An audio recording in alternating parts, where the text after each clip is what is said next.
Death Note até hoje é uma fonte de inúmeros mistérios e cada vez mais vamos descobrindo easter eggs e referências secretas, mas tem um mistério jamais revelado e exclusivo sobre os 3 pontos escondidos dentro da trama. São 3 ações dentro da obra que referenciam coisas do nosso mundo e que fazem muito sentido. Então vamos lá descobrir os mistérios por trás dos 3 pontos dentro de Death Note. Oi, eu sou Marcos Aturato e vai lembrar que a teoria dos 3 pontos foi criada por mim, então é algo que eu criei com base na minha visão. Então quem entendeu, entendeu, quem não entendeu, meu irmão, se fodeu. A teoria chamada de 3 pontos, ou de tríade, trindade, tem com base numa das fontes que o Death Note mais bebe, que é o cristianismo. Claro que tudo não se trata de figuras de linguagem, mas são os 3 pontos que estão escondidos na obra que dá total sentido para a trama. Quando você escuta a palavra trindade, o que vem à sua mente? Tirando Batman, Superman e Mulher Maravilha. Na minha falam trindade, já penso logo em DC, super-herói, X-Men, piloto, vai tudo. No cristianismo, a trindade é o Pai, Filho e o Espírito Santo. 3 coisas que são uma. E como eu disse, são 3 pontos dentro da obra que referenciam 3 pontos do cristianismo. E vamos usar os 3 pontos da queda do homem segundo o Gênesis. Você conhece a história que o diabo, na forma de serpente, deu o fruto do pecado ao homem, o enganando dizendo que ele teria poder e conhecimento. Eis em sinergia os 3 pontos: o diabo, fruto do pecado e o homem. No mundo de Death Note, temos Ryuki, o caderno e, é claro, o homem Light. Ah, mas isso é mentira, isso é invenção, isso é baboseira. Calma, me diz aí qual é a figura mística que o caderno referencia diversas vezes: a maçã, justamente o fruto proibido do pecado. Segura aí, meu pequeno aprendiz, você vai entender que o Lord Sif aqui vai te passar todas as instruções. Justamente algo tido como fruto proibido do pecado que referencia o caderno, que dá ao poder do conhecimento do bem e do mal. O fruto proibido corrompeu o homem, e não foi isso justamente o que aconteceu com Light na obra? Ele foi corrompido pelo poder. E qual é a regra principal para se usar o caderno? Ter em mente o nome e o rosto da pessoa, ou seja, ter o conhecimento para então usar o poder do fruto do pecado e corromper a alma do indivíduo. E afinal, não é justamente isso que Ryuki nos diz? Nenhum humano que usou Death Note pode ir pro céu ou pro inferno pela eternidade. Então a gente já sabe que o humano que usa o caderno não vai nem para o céu e nem para o inferno. Claro que a obra ela dá margem para você interpretar muita coisa, como vazio, outra existência, enfim, são visões. Eu tô trazendo aqui a minha. Eu acho isso e eu vou criar uma teoria com base no que eu acho. Se você acha outra coisa, tudo bem, você é livre pra você achar o que você quiser, mas a gente tá falando da minha, meu filho. Então, não vem me corrigir aqui embaixo nos comentários dizendo, na verdade o vazio se chama Mu, e o Mu é aquilo, Mu é aquilo, Mu é isso. Enfim, o Mu é um jogo online de RPG muito bom que eu joguei lá no começo dos anos 2000, e isso aqui é de Death Note. Como eu disse, são visões. Aqui eu estou partindo do pressuposto dos 3 pontos na figura do Gênesis, ou seja, é a minha visão aqui. Então, aplicando a lógica dos 3 pontos do uso do caderno e o motivo dele ser referenciado como uma maçã, já descobrimos isso, essa grande referência ali entre a serpente, o diabo e o homem, que é o Ryuki e o Light. A gente já matou essa primeira charada. Mas calma que o bagulho vai explodir tua mente. É mentira! E se a gente usar os mesmos 3 pontos da trindade em outras partes do anime? Calma aí que vai fazer sentido. Tem um momento no anime que com certeza muitos vão concordar que foi a cena mais sem noção ali, que quebrou o clímax. A gente estava vindo de uma sequência de cena absurda e teve aquela ceninha ali que você falou, pô, isso aí não tem nada a ver com o que está acontecendo, que é a icônica cena da chuva. O que você está fazendo aí sozinho na chuva? Irineu! Você deve lembrar dela porque você, como muitos, ficou confuso. Por que aquilo ali estava acontecendo, meu irmão? Aquilo ali tava rolando um romancezinho ali. O que está acontecendo ali? Calma, a gente vai entender agora. Então eu vou aplicar ali a lei dos 3 pontos. A primeira coisa é que o L diz pro Light que ele estava escutando sinos. Só que tem um problema, galera. Os sinos só estavam na cabeça do L. O som do sino tá bem mais alto hoje. Não tô ouvindo nada.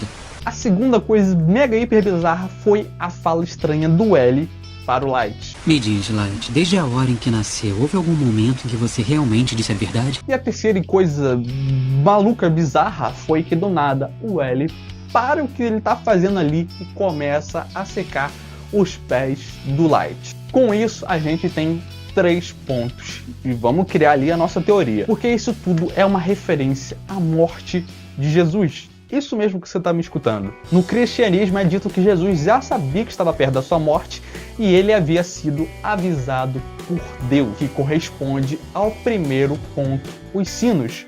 Os sinos, na simbologia, significa um presságio, um prelúdio, um aviso para a sua morte. Segura aí que o que vai fazer mais sentido. O segundo ponto, como eu disse, foi a fala estranha. É dito na Bíblia que Jesus, na noite antes da sua morte, falou ali algo estranho para Judas, que ele tinha algo para fazer e o mandou então prosseguir. No caso, esse algo tem a ver diretamente com a sua morte. E Judas foi o homem que justamente causou a morte de Jesus. Ele não matou ele diretamente, mas sim causou. Tá entendendo o que é, onde a gente vai chegar? E vamos ao terceiro e último ponto. Na Bíblia, antes da sua morte, Jesus lavou os pés dos seus discípulos, incluindo do homem que mais tarde iria o trair, Judas. A pessoa que justamente o traiu e causou a sua morte. E não foi isso justamente o que aconteceu? E olha só, essa fala nas entrelinhas que o L simplesmente solta ali e ninguém captou. Daqui pra frente vai ser uma solidão. Eu e você vamos nos separar em breve. Toda a cena ela foi melancolicamente feita para ser estranha, pois todos os diálogos estavam ali justamente nas entrelinhas, escondendo esse mistério que era uma referência à morte de Jesus ali, sendo o Judas o cara que traiu o Kira e o Jesus ali o L. Agora a gente vai abusar das teorias. E se você viu meus outros vídeos sobre Death Note, sobre as figuras religiosas, os simbolismos do mistério, você tá afiadaço. Se você não tá afiadaço, meu amigo, relaxa que eu vou aqui te lembrar. Depois você confere o vídeo, mas vamos procurar entender onde eu quero chegar com essa narrativa. Na minha teoria lá, eu mostro que o Light, ele foi para o outro mundo, o mundo dos Shinigamis. Mas para essa teoria, eu vou ter que usar um material canônico presente no anime. E vai fazer sentido pra você. Segura. Para, João Kleber. Para aí. Vai fazer sentido. Eu prometo que vai fazer sentido. Você provavelmente já viu a OVA em que aparece um Shinigami muito estranho. Para os fãs mais hardcores, aquele ali seria o Light. E eu concordo. Aquele homem, no caso, aquele Shinigami, para mim, ele é o Kira. Naquele mundo, as pessoas que entram em contato com o caderno morrem e são condenadas como castigo a viver eternamente escrevendo no Death Note para se manterem vivas. Como diz o ditado, voaram tão alto que foram queimados pelo sol. E não seria um castigo altamente ali irônico as pessoas que usaram o Death Note serem condenadas a viver eternamente escrevendo nomes do caderno para poder se manter vivos, se tornando então escravos do caderno? Mas Marcos, como assim escravos do caderno? Eu não tô entendendo. Calma, você vai me entender. Os Shinigamis, eles são criaturas imortais, são quase que deuses, literalmente são deuses ali, mas eles não sabem para que foram criados, por quê e por que estão vivos. A única coisa que eles sabem é que para continuar existindo, precisam escrever e escrever nomes naquele caderno. Ou seja, que punição maior é essa para quem usa o caderno, se não ser condenados a usá-las eternamente, para poder continuar viva? Ou seja, aquele mundo ali, ele é um limbo, e aquelas são pessoas condenadas que vão viver ali eternamente entediadas naquele ciclo de escrever o nome, escrever, até o lápis ali acabar, meu irmão, ferrou, não vai ter apontador ali que já era, meu irmão. Agora, a gente bebendo um pouco ali da Divina Comédia, que é um livro ali que inspirou o jogo e a história também do Inferno de Dante, cada pessoa tem o seu próprio mundo de penitência. Isso é claro dentro da mitologia de purgatório, de inferno, de várias coisas. E nessas mitologias existe esse lugar chamado de purgatório, uma realidade onde as pessoas são condenadas a viver eternamente repetindo seus erros até que um dia elas possam então se arrepender. Em Naruto, por exemplo, eu vou citar um outro anime para você ter como base uma referenciazinha ali para você não boiar tanto. Temos um pouquinho dessa filosofia ali no Sharingan, chamada de Izanami. O que é o Izanami? Basicamente, o alvo desse jutsu ocular fica dentro de uma prisão mental, repetindo os seus eventos, no caso ali, os seus erros, até que ele reconheça a natureza errônica ali e se arrependa e fique em paz consigo mesmo. Inclusive, foi por isso que o Kabuto voltou e ficou do bem. Porque ele ficou tanto tempo naquele mundo mental ali, refletindo suas ações, que ele ficou em paz consigo mesmo e ficou do lado do bem, né? Então, você já sabe ali, o Izanami, purgatório, é tudo a mesma coisa. Mas já nessa filosofia do purgatório, ela é um pouquinho diferente. A pessoa nasce, vive ali naquela condenação ali dos seus erros, morre e repete o processo de novo até que um dia ela possa se arrepender. No caso, ela tá ali numa espécie de prisão, de looping temporal, ela tá ali vivendo aquela vida ali até que um dia ela possa simplesmente refletir tudo que ela fez, ser perdoada, se perdoar e ó, ir pro céu, deixar de existir, sei lá o que vai acontecer. E aí que as coisas começam a fazer um pouco mais de sentido. Porque você me diz aí, qual é a única forma de matar um Shinigami?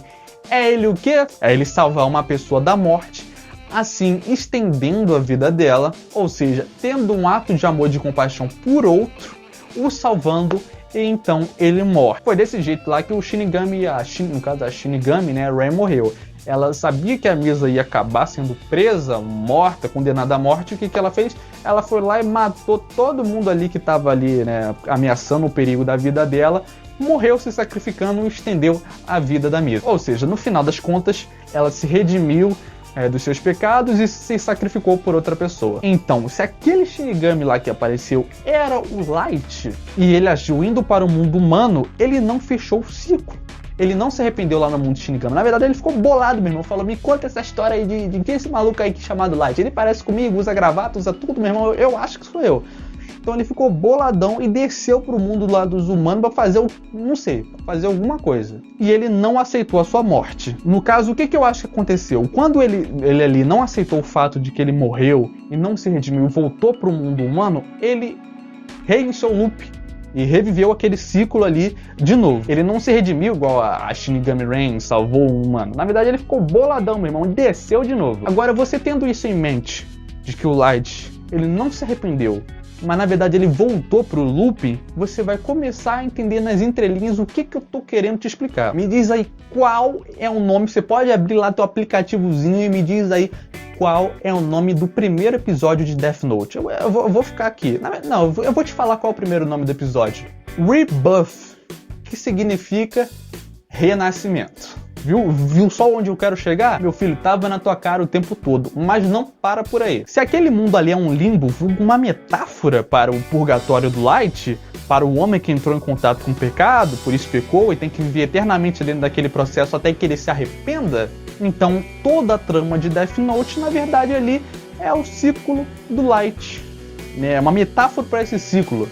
Marcos, é mentira, isso aí eu não acredito na sua teoria, você é um maluco. Eu sei que pode parecer surreal, mas realmente eu acho que aquilo ali é um ciclo de pecado, de morte, de arrependimento. Eu acho que aquilo ali é um purgatório, uma metáfora do que pode ser a vida, a filosofia do autor. Mas me diz aí, na primeira cena, você pode voltar e ver o primeiro episódio de novo. Na primeira cena que aparece o Light, qual é a primeira coisa que falam quando ele surge? Ouçam a voz de Deus, obedeçam e saibam que na hora certa encontrarão a salvação. Mesmo, eu até fiquei arrepiado aqui. Ou seja, meu amigo, o que vemos ali na trama, na verdade é um ciclo do purgatório de pecado e arrependimento. Ah, você pode falar que isso é mentira? Cara, temos muitas outras fontes da cultura pop que falam sobre isso. Como, por exemplo, Donnie Darko. Se você não entendeu, Donnie Darko é justamente esse ciclo, esse looping temporal, até que o protagonista faz alguma coisa que quebra esse looping. E o curioso é que em Donnie Darko é um coelho, ele vê um coelho que só ele vê, né? Fica aí a referência aí a Shinigami, que só o Light vê. E essa, meus amigos, é a teoria dos 3 pontos por trás de Death Note. E é isso, chegamos até o final do vídeo, só sua cabecinha ela tá embaralhando, até ela tá explodindo, eu não sei, mas eu peço uma coisa, se você não entendeu alguma coisa, ficou com uma duvidazinha, deixa embaixo nos comentários, e se você curtiu isso, também deixa embaixo nos comentários, não esquece de se inscrever no canal, porque isso me ajuda, entendeu? Vou aumentar meu fã-clube de amigos, de pessoas que são doidas como eu, então se inscrevam a fogo. Se inscrevam, deixa o like, comenta aí embaixo, compartilha. E é isso. Eu sou o Marcos. Eu te vejo no próximo vídeo.